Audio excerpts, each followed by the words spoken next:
Hi everyone, so I'm back from the revival and I have had a couple of requests to look a bit closely at my VQS and my Egress to see if you can see what modifications I've done to them. So I'll bring the camera over and we'll have a look. So the most obvious thing is these shock towers, which are the RC Evo Logic shock towers. They're, I think, 7075 aluminium, which is pretty strong.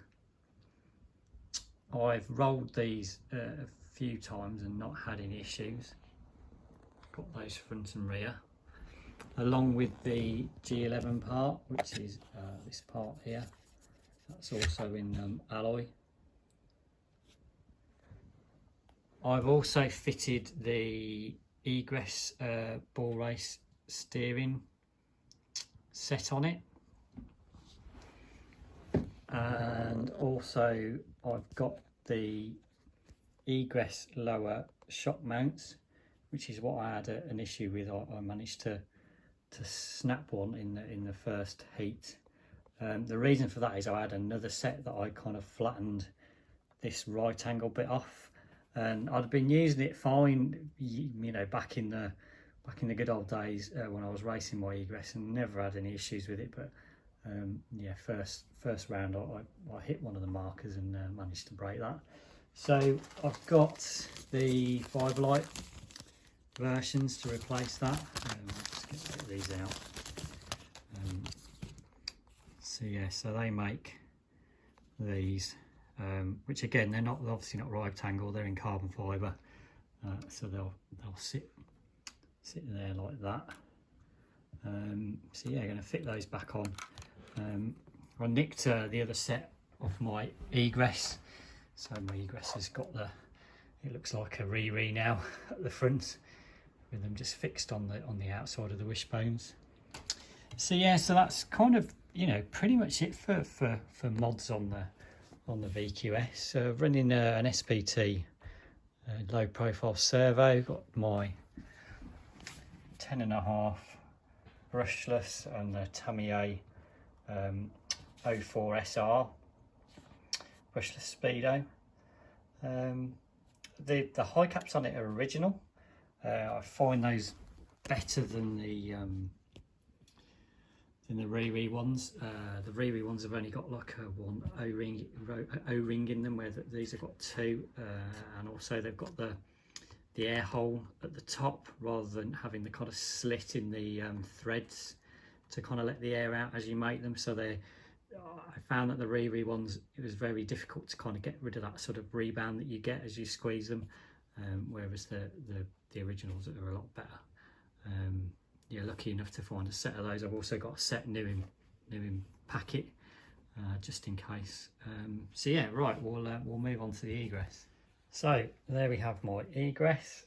If you've not seen a video on this before, the body shell is actually one of the old team drivers. Actually got this car from Colin Spinner many years ago, like 30 odd years ago, when they kind of moved over to using the top force, or, you know, / Manta Ray. So yeah, so it's kind of my pride and joy. I used to race it obviously 30 odd years ago myself. As you can see, I've nicked those lower shock mounts off. That I'm going to put those back on.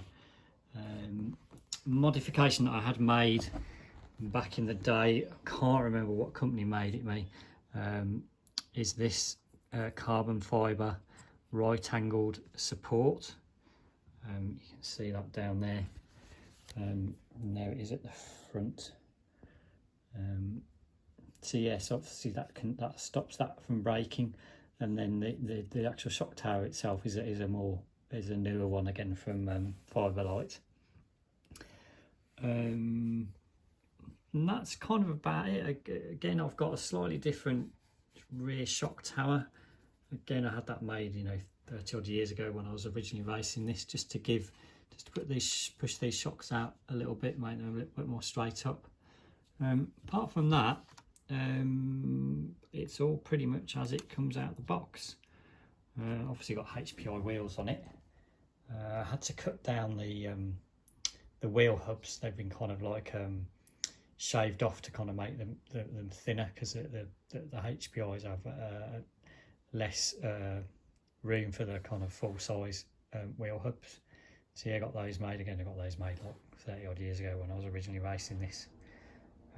So yeah, so that's that. I'll finish off. I'll just put a little clip of the VQS going around the track. There'll be a full video coming out soon. I think on the 14th of August I've got the full final, the C final. I qualified 8th on the grid, ended up coming 6th.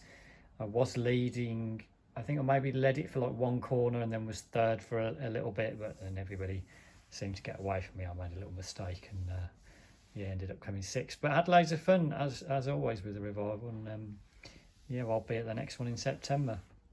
Anyway, yeah, thanks for watching. I'll stick up a little clip of the race now, and see you next time.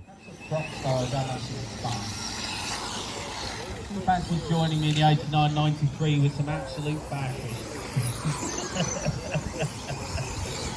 And it will stay silver can, I can assure you. So back to the racing, and Dave Dodd still leading from Gary Goddard, and his lead is huge. He's definitely underqualified with a 7-second lead, and it's only 2 minutes down. So look for his familiar Rockland colours.